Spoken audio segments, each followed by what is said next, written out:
नमस्कार दोस्तों, कैसे हैं आप लोग। मेरा नाम सौरभ कुमार है और मैं आप लोग को यहाँ पर महेश बर्नवाल की किताब एनसीईआरटी शार संग्रह क्लास 6 to 12 पढ़ा हूँ।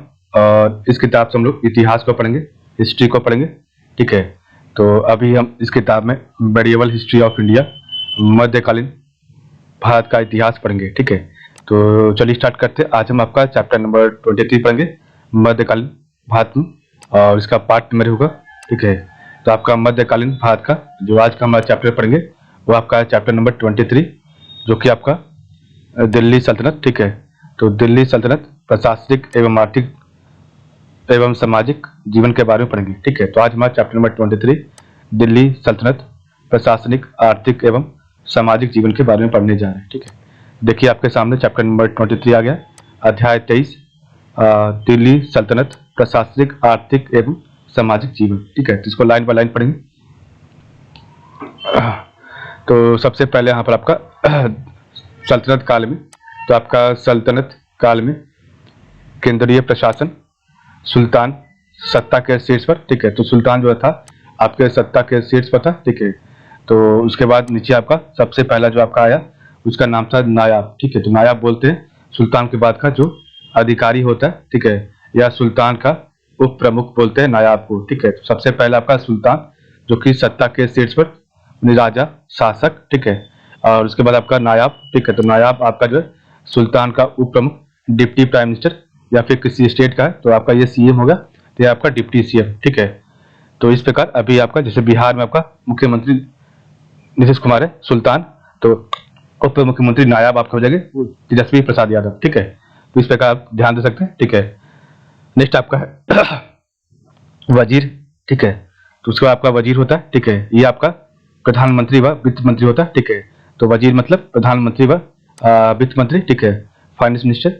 सेकंड आपका दीवाने रिसालत, तो दीवाने रिसालत आपके जो है ये आपके विदेश विभाग के मंत्री। ठीक है, finance sorry ministry of external affairs. Third आपका सदर उस सुदूर, तो सदर उस सुदूर आपका जो है इस्लामी न्याय मंत्री होता है। ठीक है, दीवाने इंसा, तो दीवाने इंसा आपका शाही सचिवालय। ठीक है, तो आपका जो शाही सचिवालय होता है। ठीक है, कलेक्ट्रेट। ठीक है, तो नेक्स्ट आपका है दीवाने अर्ज, तो दीवाने अर्ज आपका सैन्य विभाग था। ठीक है, और इसके बाद नेक्स्ट आपका काजी उल कुजात, तो ये आपका न्याय मंत्री। ठीक है, तो काजी उल कुजात आपका सभी का न्याय मंत्री, और सदर उस सुदूर आपका इस्लामी न्याय मंत्री। ठीक है, तो सबसे ऊपर आपका सुल्तान सत्ता के शीर्ष पर, नायाब सुल्तान का उप प्रमुख, वजीर, प्रधानमंत्री व वित्त मंत्री, दीवाने रिसालत, विदेश विभाग, सदर उस सुदूर, इस्लामी न्याय मंत्री, दीवाने इंसा, शाही सचिवालय, दीवाने अर्ज, सैन्य विभाग, और काजी उल कुजात आपका जो है न्याय मंत्री। ठीक है, नेक्स्ट आपका है सुल्तान में, सॉरी सल्तनत में, तो आपका सल्तनत में सुल्तान का स्थान सबसे महत्वपूर्ण था। तो सल्तनत में सुल्तान का स्थान सबसे महत्वपूर्ण था तथा सर्वोच्च राजनीतिक, कानूनी और सैनिक सत्ता उसी में निहित थी। वह राज्य की सुरक्षा और प्रशासन के लिए जिम्मेदार था, जो सल्तनत की सेना का प्रधान सेनापति था। ठीक है, और इसके अतिरिक्त कानून और न्याय की व्यवस्था करना भी सुल्तान का दायित्व था। ठीक है, तो सल्तनत में सुल्तान का स्थान सबसे अधिक महत्वपूर्ण था तथा सर्वोच्च राजनीतिक, कानूनी और सैनिक सत्ता उसी में निहित थी। वह राज्य की सुरक्षा और प्रशासन के लिए जिम्मेदार था, जो सल्तनत की सेना का प्रधान सेनापति था। ठीक है, और इसके अतिरिक्त कानून और इसके सॉरी इसके अतिरिक्त कानून और न्याय की व्यवस्था करना भी सुल्तान का दायित्व था। ठीक है,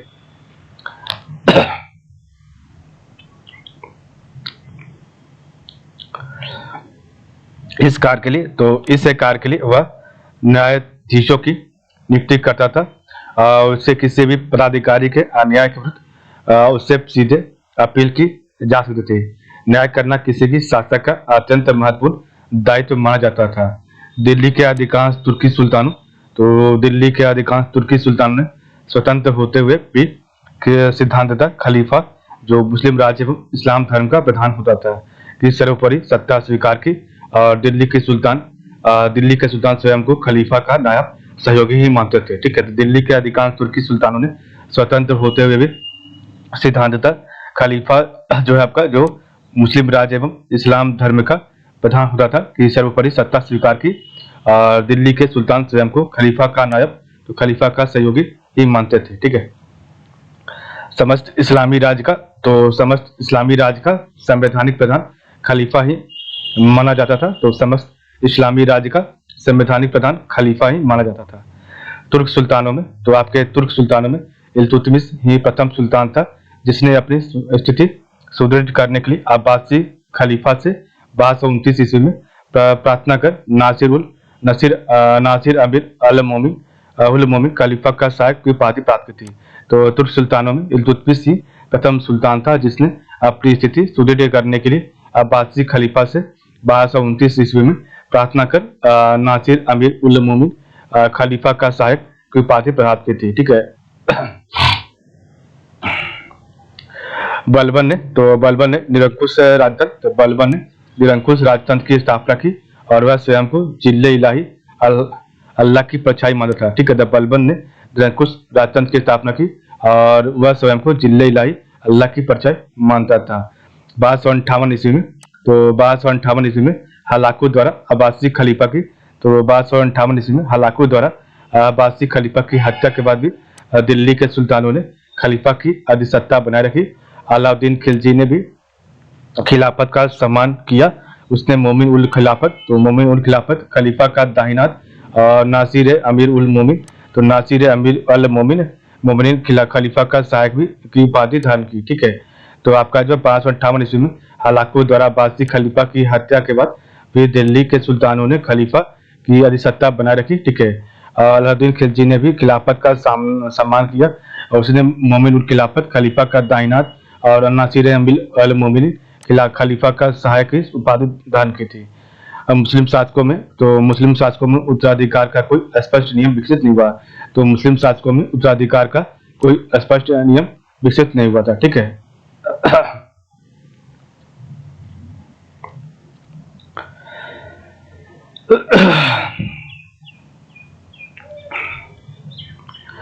केंद्रीय प्रशासन तो आपका सेंट्रल एडमिनिस्ट्रेशन कैसा था? तो सुल्तान की मदद के लिए अनेक मंत्री होते थे। तो सुल्तान की मदद के लिए अनेक मंत्री होते थे और जिनका चयन वह स्वयं करता था। इन मंत्रियों का पदासीन रहना या न रहना उसकी इच्छा पर निर्भर करता था। ठीक है।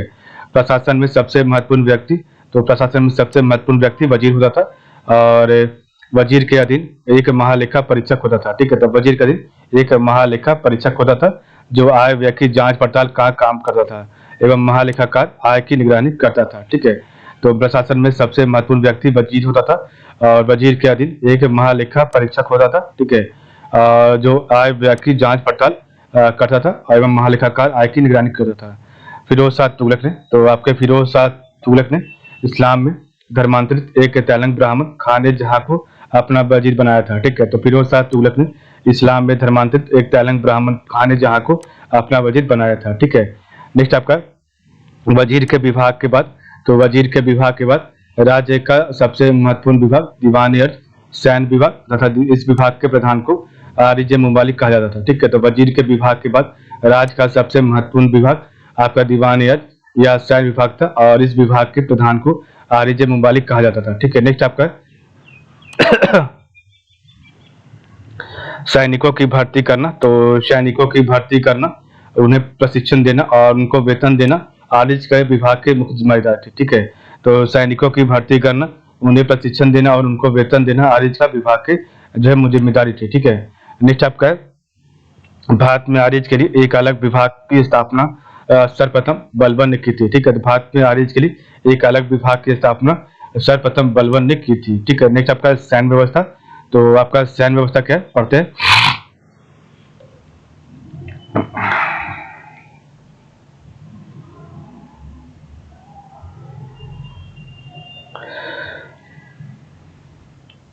सैन्य व्यवस्था आपका सुल्तान तो 10 खान सर्वोच्च अधिकारी, खान आपका 10 मलिक। ठीक है। उसके बाद आपका मलिक 10 अमीर। ठीक है। तो मलिक के अंदर 10 अमीर, अमीर आपका 10 सिपाह सलार और सिपाह सलार आपके 10 सरखिल और आपका सरखिल अश्वरोही के। ठीक है। तो आपके 10 खान तो सर्वोच्च अधिकारी आपका सुल्तान था। ठीक है। तो आपका 10 खान, और यहाँ पे आपका सर्वोच्च अधिकारी सुल्तान। 10 मलिक आपके खान के अंदर काम करते थे, 10 मलिक आपके जो है खान के अंदर जो है काम करते थे, और 10 अमीर जो है आपके 10 अमीर मलिक के अंदर मलिक के जो है समकक्ष मलिक के अंडर में काम कर रहे थे। 10 सिपा सलार आपके अमीर के अंडर, 10 सरे खेल आपके जो है सिपा सलार के अंदर, और आसपर हुई आपका सरे खेल के अंदर जो है काम करता था। ठीक है, तो 10 खान सुल्तान, 10 मलिक खान, 10 अमीर आपका मलिक, 10 सिपा सलार अमीर, 10 सरे खेल सिपा सलार, और आसपर हुई सरे खेल। सुल्तान सल्तनत काल के प्रमुख वजीर, तो आपके सल्तनत काल के जो प्रमुख वजीर है उसके बाद देखते हैं। तो आपके यहाँ पास सुल्तान का नाम है और इधर आपका वजीर है। ठीक है, तो महमूद गजनबी, तो आपके महमूद गजनबी, अब्बास फजल बिन अहमद। ठीक है, तो आपके महमूद गजनबी के जो वजीर थे उनका नाम था अब्बास फजल बिन अहमद। ठीक है, तो अब्बास फजल बिन अहमद आपके वजीर का नाम था। इल्तुतमिश, तो फकरुल मुल्क इस्लामी निजामुल मुल्क जुनैदी। ठीक है, तो आपका इल्तुतमिश का जो वजीर था उसका नाम था फकरुल मुल्क इस्लामी निजामुल मुल्क जुनैदी। ठीक है, दो आपके थे, एक का नाम था फकरुल मुल्क इस्लामी और निजामुल मुल्क जुनैदी। ठीक है, नेक्स्ट आपका रजिया, तो रजिया के जो वजीर था उसका नाम था निजामुल मुल्क जुनैदी। ठीक है, रजिया का निजामुल मुल्क जुनैदी था। ठीक है, नेक्स्ट आपका बलबन का तो ख्वाजा हसन बसरी, तो बलबन का ख्वाजा हसन बसरी। अलाउद्दीन खिलजी का जो नाम था, अलाउद्दीन खिलजी का जो वजीर का नाम था नुसरत खां मलिक काफूर। ठीक है, आपका ताजा उल मुल्क। ठीक है, तो आपका अलाउद्दीन खिलजी का जो वजीर का नाम था नुसरत खां मलिक काफूर और ताजुल मुल्क मोहम्मद बिन तुगलक, तो मोहम्मद बिन तुगलक के जो वजीर का नाम था ख्वाजा जहां। ठीक है, तो ख्वाजा जहां और अहमद अयाज। ठीक है, तो ख्वाजा जहां और अहमद अयाज। फिरोज तुगलक का जो वजीर का नाम था खाने जहां। ठीक है, खाने जहां, और सिकंदर लोदी के आपके वजीर का नाम था मियां भुआ। ठीक है, तो ये आपका वजीर का नाम था। तो अब्बास फजल बिन अहमद, महमूद गजनबी का, फकरुल मुल्क इस्लामी और निजामुल मुल्क जुनैदी इल्तुतमिश का। ठीक है, निजामुल मुल्क जुनैदी, तो निजामुल मुल्क जुनैदी रजिया का, ख्वाजा हसन बसरी बलबन का, नुसरत खां मलिक काफूर और ताजुल मुल्क आपका जो अलाउद्दीन खिलजी का वजीर था। ख्वाजा जहां और अहमद अयाज, तो ख्वाजा जहां और अहमद अयाज मोहम्मद बिन तुगलक का, खाने जहां फिरोज तुगलक का, और आपका सिकंदर लोदी का जो था मियां भुआ आपके वजीर थे। ठीक है, नेक्स्ट आपका अलाउद्दीन का आगरा, तो अलाउद्दीन का आगरा सैनिकों की नियमित हाजिरी पर था। ठीक है, उसने घोड़े को दाग चलन भी आरंभ किया, और जिससे सिपाही तुच्छ दर्जे के घोड़े सेना में ना ला सके। अलाउद्दीन पहला सुल्तान था, तो अलाउद्दीन पहला सुल्तान था जिसने जो सभी सैनिकों को पूरा वेतन नगद अदा करना शुरू किया। तो अलाउद्दीन पहला सुल्तान था जिसने सभी सैनिकों को पूरा वेतन नगद अदा करना शुरू किया। राज्य के दो और महत्वपूर्ण विभाग थे, तो राज्य के दो और महत्वपूर्ण विभाग थे दीवान रिसालत और दीवान इंसा। तो राज्य के दो और महत्वपूर्ण विभाग थे दीवान रिसालत और दीवान इंसा। ठीक है, और इनमें से पहला विभाग धार्मिक मामलों, धार्मिक संस्थानों, सुपात्र विद्वानों, धर्मवेताओं को दिए जाने वाले अनुदान का कामकाज संभालता था। उसका सर्वोच्च अधिकारी आला सदर होता था जो सामान्य रूप से प्रमुख कार्य होता था, जबकि दूसरा विभाग दीवान इंसा राज्य में पत्र व्यवहार के कार्य को निगरानी करता था। ठीक है, सुल्तान साम्राज्य के विभिन्न भागों में जासूसी करने वाले व्यक्तियों की नियुक्ति करता था। ठीक है, फिरोज तुगलक ने गुलामों का एक अलग विभाग खोला था, और इसमें बहुत से गुलाम शाही कारखानों में नियुक्त किया गए थे। ठीक है, तो फिरोज तुगलक ने गुलामों का एक अलग विभाग खोला था, और इनमें से बहुत गुलाम शाही कारखानों में नियुक्त किए गए थे। वकील दर नामक अधिकारी, तो वकील दर नामक अधिकारी दरबार में शिष्टाचार का निर्वाह औपचारिक समारोह में अमीरों को उनके सामर्थ्य के हिसाब से बैठाने का कार्य करता था। कोतवाल और मुफरीद, तो कोतवाल और मुफरीद किलों की व्यवस्था देखते थे, और सुल्तानों के पास जल बेड़ा भी था जिसका प्रधान अमीर बहर कहलाता था। गुप्तचर याजिक सेना के आवश्यक अंग थे। ठीक है, तो कोतवाल और मुफरीद किलों की व्यवस्था देखते थे, और सुल्तानों के पास जल बेड़ा था, और जिसका प्रधान अमीर बहर कहलाता था। गुप्तचर याजिक सेना के आवश्यक अंग थे। ठीक है, नेक्स्ट आपका स्थानीय प्रशासन, तो जब तुर्कों ने इस देश को जीता तो कई प्रदेशों में बांट दिया गया था जो इक्ता कहलाता था। ठीक है, और इन इक्ताओं को प्रमुख तुर्क अमीरों के अधीन कर दिया गया, और जिन अमीरों को इक्ता दिए गए तो उन्हें मुफ्ती या वली कहते थे। ठीक है, तो जब तुर्कों ने इस देश को जीता तो इस देश को कई प्रदेशों में बांट दिया जो इक्ता कहलाता था, और इन एकताओं को प्रमुख तुर्क अमीरों के अधीन कर दिया गया, और जिन अमीरों को इकता दिया जाता था उन्हें मुफ्ती या वली कहा जाता था। ठीक है। आरंभ में तो आरंभ में मुफ्ती लगभग स्वतंत्र थे, और लगभग उनसे अपने अपने प्रदेश में शांति व्यवस्था कायम रखने और सरकार को देय भू राजस्व वसूल करने की आशा की जाती थी। सूबे के नीचे सिख तो सूबे के नीचे सिख और सिख के नीचे परगना होते थे। गांव के सबसे महत्वपूर्ण व्यक्ति खुद भूस्वामी और मुकद्दम मुखिया थे। ठीक है। तो सूबे के नीचे सिख और सिख के नीचे परगना होते थे, और गांव के सबसे महत्वपूर्ण व्यक्ति खुद भूस्वामी और मुकद्दम मुखिया थे। आर्थिक और सामाजिक जीवन तो मोरक्को उत्तरी अफ्रीका में टॉन्जियर का निवासी इब्न बतूता 14वीं सदी में भारत आया था, और वह मोहम्मद बिन तुगलक के दरबार में 8 वर्षों तक रहा था। उसने पूरे देश की यात्रा की। वह भारत की उपजों के विषय में अत्यंत रोचक विवरण छोड़ गया, और जिनमें फल फूल और जड़ी बूटियां शामिल है।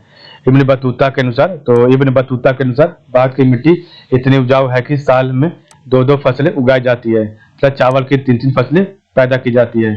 उनके अनुसार उसके अनुसार अलसी, गन्ना, कपास भी पैदा की जाती थी। तो उसके अनुसार अलसी, गन्ना और कपास भी पैदा की जाती थी। ये फसलें ग्रामोद्योग के लिए आधार का काम करती थी। इनमें प्रमुख उद्योग थे कोल्हू में तेल पेरना, गुड़ बनाना और बुनाई करना। ठीक है। शिया एवं सुन्नी मुस्लिमों के दो प्रमुख धार्मिक वर्ग बन गए। तो शिया एवं सुन्नी मुस्लिम के दो प्रमुख धार्मिक वर्ग बन गए। इसी प्रकार नस्ल एवं जाति के आधार पर तुर्क, अफगान, मंगोल, सैयद और पठान आदि वर्गों का उदय हुआ। ठीक है। संपूर्ण सल्तनत काल में उत्तरी भारत में सुन्नियों का प्रभाव रहा, क्योंकि दिल्ली के सुल्तान सुन्नी मतवलंबी थे, परंतु दक्षिण भारत में शिया संप्रदाय अधिक प्रबल था। दक्षिण भारत के प्रमुख मुस्लिम राजवंशों की स्थापना शिया मतवलंबियों ने की थी, और जिन भारतीयों ने इस्लाम धर्म स्वीकार कर लिया था। ठीक है। तो आपका जो है संपूर्ण सल्तनत काल में उत्तरी भारत में सुन्नियों का प्रभाव बना रहा, क्योंकि दिल्ली के सुल्तान सुन्नी मतवलंबी थे, और प्रमुख दक्षिण भारत में शिया संप्रदाय अधिक प्रबल था, और दक्षिण भारत के प्रमुख मुस्लिम राजवंशों की स्थापना शिया मतवलंबियों ने की थी, जिन भारतीयों ने इस्लाम धर्म स्वीकार कर लिया था। ठीक है। नेक्स्ट आपका मुस्लिमों में एक वर्ग विदेशियों का था, और मध्य एशिया की अनेक मुस्लिम जातियां भारत में आकर बस गए थे। ठीक है। तो मुस्लिमों में एक वर्ग विदेशियों का था, मध्य एशिया की अनेक मुस्लिम जातियां भारत में आकर बस गई थी। ठीक है। व्यापार, उद्योग और व्यापारी। तो व्यापार, उद्योग और व्यापारी क्या होता है पढ़ते हैं। तो इब्न बतूता ने दिल्ली को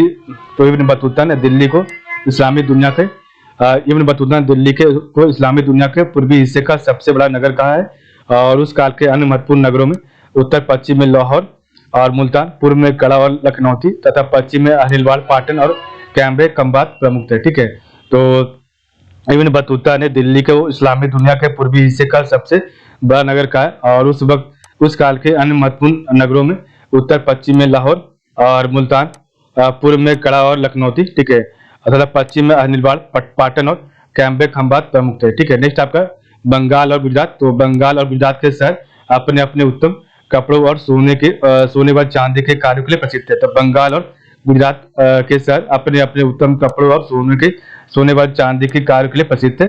बंगाल का सोनारगांव अपने कच्चे रेशम और मलमल के लिए विख्यात है। ठीक है। तो बंगाल और गुजरात के शहर अपने उत्तम कपड़ों और सोने व चांदी के कार्य के लिए प्रसिद्ध थे। बंगाल का सोनारगांव अपने कच्चे रेशम और मलमल के लिए विख्यात था। ठीक है। कागज बनाने की विधि। तो कागज बनाने की विधि का आविष्कार 2री सदी में चीनियों ने किया था, और 5वीं सदी में विश्व से अवगत हुआ, तथा यूरोप में यह कला बहुत आगे चलकर 14वीं सदी में पहुंची थी। ठीक है।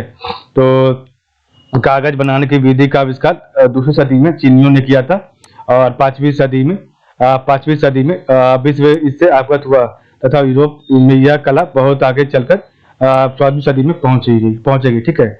नेक्स्ट आपका इस काल में उत्तम कोटि का भारतीय वस्त्र। तो इस काल में उत्तम कोटि का भारतीय वस्त्र चीन को निर्यात किया जाने लगा। तो इस काल में उत्तम कोटि का भारतीय वस्त्र चीन को निर्यात किया जाने लगा। भारत चीन से कच्चा रेशम और चीनी मिट्टी के बर्तन आयात करता था।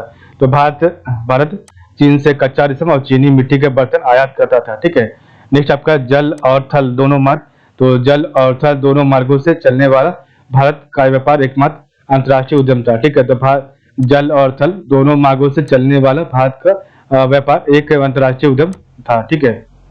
नेक्स्ट आपका यद्यपि हिंद महासागर के रास्ते तो यद्यपि हिंद महासागर के रास्ते होने वाले व्यापार में अरब लोग सबसे बड़े साझेदार थे, लेकिन वे भारत के तमिल और गुजराती व्यापारियों को, जिनमें हिंदू और मुस्लिम दोनों शामिल थे, इस मार्ग से व्यापार होने वाले व्यापार के क्षेत्र से हटा नहीं पाए थे। ठीक है, यद्यपि हिंद महासागर के रास्ते होने वाले व्यापार में अरब लोग सबसे बड़े साझेदार थे, लेकिन वे भारत के तमिल और गुजराती व्यापारियों को, जिनमें हिंदू और मुस्लिम दोनों शामिल थे, इस मार्ग से होने वाले व्यापार के क्षेत्र से हटा नहीं पाए थे। ठीक है, नेक्स्ट आपका तटवर्ती बंदरगाहों। तो तटवर्ती बंदरगाहों और उत्तर भारत के मध्य होने वाले व्यापार। तो तटवर्ती बंदरगाहों और उत्तर भारत के मध्य होने वाले व्यापार मारवाड़ियों और गुजरातियों के आधिपत्य में था, जिनमें से अधिकांश लोग जैन थे। इन्होंने मंदिर निर्माण में महत्वपूर्ण योगदान दिया था। मध्य और पश्चिमी एशिया के साथ थल मार्ग से होने वाले व्यापार मुल्तानियों, अधिकांश हिंदू और खुरासानियों, अफगान, ईरान आदि के हाथों में था। ठीक है, तो मध्य और पश्चिमी एशिया के साथ थल मार्ग से होने वाला व्यापार मुल्तानियों, अधिकांश हिंदू और खुरासानियों, अफगान, ईरानी आदि के हाथों में था। ठीक है, कैम्बे गुजरात। तो कैम्बे गुजरात एक बड़ा नगर था। तो कैम्बे गुजरात एक बड़ा नगर था जिसमें बहुत से समृद्ध व्यापारी रहते थे। ठीक है, और उनके पास सुंदर पत्थरों और गारे से बने ऊंचे ऊंचे महल थे, और जिनकी छतें अच्छी किस्म की खपरेलों से बनी हुई थी। ठीक है, और ये संपन्न व्यापारी और कुशल कारीगर आरामदायक जिंदगी बताते थे तथा अच्छा खाने पहनने की अभ्यस्त रखते थे। ठीक है, तो कैम्बे गुजरात एक बड़ा नगर था। ठीक है, जिसमें बहुत से समृद्ध व्यापारी थे, और उनके पास सुंदर पत्थरों और गारे से बने ऊंचे ऊंचे महल थे, और उनकी छतें अच्छे किस्म की खपरेलों से बनी हुई थी, और ये संपन्न व्यापारी और कुशल कारीगर आरामदायक जिंदगी बिताते थे तथा अच्छा खाने बनाने के अभ्यस्त थे। बर्नी के अनुसार मुल्तानी व्यापारी जो इतने समृद्ध थे कि उनके घर सोने चांदी से भरे होते थे। अमीर लोग इतना शाही खर्च करते थे कि जब वे कोई भोज या समारोह आयोजित करना चाहते थे, तब उन्हें पैसा उधार लेने के लिए मुल्तानियों के घर भागना पड़ता था। ठीक है, चोर डाकू और लुटेरे कबीलों के कारण उन दिनों यात्रा करना कठिन था, फिर भी राजमार्ग को अच्छी हालत में रखा जाता था। यात्रियों की सुरक्षा व सुविधा के लिए उन पर जगह जगह सराय बनाई जाती होती थी। ठीक है, तो चोर डाकू और लुटेरे कबीलों के कारण उन दिनों यात्रा करना कठिन था, और फिर भी राजमार्ग को अच्छी हालत में रखा जाता था। यात्रियों की सुरक्षा व सुविधा के लिए उन पर जगह जगह सराय बनी होती थी। ठीक है, नेक्स्ट आपका पेशावर से सुनारगांव। तो पेशावर से सुनारगांव तक पहुंचने वाले राजमार्ग के अतिरिक्त मोहम्मद तुगलक ने दिल्ली में से दौलताबाद तक एक सड़क का निर्माण कराया था। ठीक है, तो पेशावर से सुनारगांव तक पहुंचने वाले राजमार्ग के अतिरिक्त मोहम्मद तुगलक ने दिल्ली से दौलताबाद एक सड़क का निर्माण करवाया था। ठीक है, नेक्स्ट आपका देश के एक भाग से दूसरे भाग तक तेजी से डाक पहुंचाने की व्यवस्था की गई थी, और यह काम डाक को मंजिल दर मंजिल एक स्थान से दूसरे स्थान ले जाने वाले अलग अलग घोड़े या हरकारों द्वारा किया जाता था। ठीक है, तो देश के एक भाग से दूसरे भाग तक तेजी से डाक पहुंचाने की व्यवस्था की गई थी, और यह काम डाक को मंजिल दर मंजिल एक स्थान से दूसरे स्थान ले जाने वाले अलग अलग घोड़े या हरकारों द्वारा की जाती थी। ठीक है, नेक्स्ट आपका हरकारे लोग। तो हरकारे लोग कुछ किलोमीटर की दूरी पर डाक व्यवस्था के लिए विशेष रूप से बनाए गए मचानों पर बैठे रहते थे। पिछले पड़ाव से डाक लेकर वह अगली मंजिल के लिए तुरंत भाग पड़ते थे। ठीक है, तो हरकारे लोग कुछ किलोमीटर की दूरी पर डाक व्यवस्था के लिए विशेष रूप से बनाए गए मचानों पर बैठे रहते थे, और पिछले पड़ाव से डाक लेकर वे अगली मंजिल के तुरंत भाग पड़ते थे। ठीक है, हरकारा दौड़ते समय एक घंटी बजाता रहता था। तो हरकारा दौड़ते समय एक घंटी बजाता रहता था ताकि अगली मंजिल पर बैठे व्यक्ति को उसके आगमन की आहट लग जाए। ठीक है, और वह डाक लेकर आगे जाने को तुरंत तैयार हो जाए। ठीक है, तो हरकारा दौड़ते समय एक घंटी बजाता रहता ताकि अगली मंजिल पर बैठे व्यक्ति को उसके आगमन की आहट लग जाए, तथा वह डाक लेकर आगे जाने को तुरंत तैयार हो जाए। ठीक है, नेक्स्ट आपका जब मोहम्मद तुगलक दौलताबाद में था, जहां दिल्ली से पहुंचने में 40 दिन लगता थे, तब उन्हीं हरकारों के द्वारा उसके पीने के पानी का प्रतिदिन यमुना से ले जाया जाता था। ठीक है, जब मोहम्मद तुगलक जो है दौलताबाद में था, तो जब मोहम्मद तुगलक दौलताबाद में था, जहां दिल्ली से पहुंचने में 40 दिन लगते थे, तब इन्हीं हरकारों के द्वारा उसके पीने के पानी को प्रतिदिन यमुना से ले जाया जाता था। ठीक है, नेक्स्ट आपका है संचार व्यवस्था। तो संचार व्यवस्था में सुधार होने तथा जल एवं थल दोनों मार्गों से व्यापार में वृद्धि होने से इस काल में आर्थिक जीवन विकसित हुआ और तुर्कों ने कई नए शिल्प और तकनीक का आरंभ की और पुराने शिल्पों एवं तकनीकों को लोकप्रिय बनाया। ठीक है, कागज बनाना, तो कागज बनाना, शीशा बनाना, चरखा और अच्छी किस्म का करघा आदि शिल्पों के अन्य उदाहरण थे। तुर्कों के शासनकाल में सिंचाई व्यवस्था को भी अत्यधिक महत्व दिया गया था। ठीक है, नेक्स्ट आपका है राज का स्वरूप। तो आपका राज का स्वरूप क्या था? तो भारत में स्थापित तुर्क राज सैन्यवादी और कुलीनतंत्र था। सुल्तान इस्लामी कानून के उल्लंघन की इजाजत नहीं देता था। राजकाज के चलाने, तो राजकाज के चलाने के लिए सुल्तान को मुस्लिम कानून के अतिरिक्त अपनी ओर से जरूरी विनियम भी बनाने पड़ते थे, जिन्हें जवाबित कहा जाता था। ठीक है, तो राजकाज चलाने के लिए सुल्तान को मुस्लिम कानून के अतिरिक्त अपनी ओर से जरूरी विनियम भी बनाने पड़ते थे और जिन्हें जवाबित कहा जाता था। ठीक है, नेक्स्ट आपका हिंदू प्रजा को, तो हिंदू प्रजा को सिंध विजय के समय से ही, तो हिंदू प्रजा को सिंध विजय के समय से जिम्मियों का दर्जा दिया गया था और वे मुस्लिम शासन को कबूल लेने वाले और जजिया आदि जो है जजिया अदा करने वाले संचित लोग थे। जजिया वस्तुतः सैनिक सेवा के अंतर्गत अदा किया जाने वाला कर था। ठीक है, तो हिंदू प्रजा को सिंध विजय के समय से ही जिम्मियों का दर्जा दिया गया था और वे मुस्लिम शासन को कबूल लेने वाले जजिया अदा करने वाले संरक्षित लोग थे और जजिया वस्तुतः सैनिक सेवा के अंतर्गत अदा किया जाने वाला कर था, टैक्स था। ठीक है,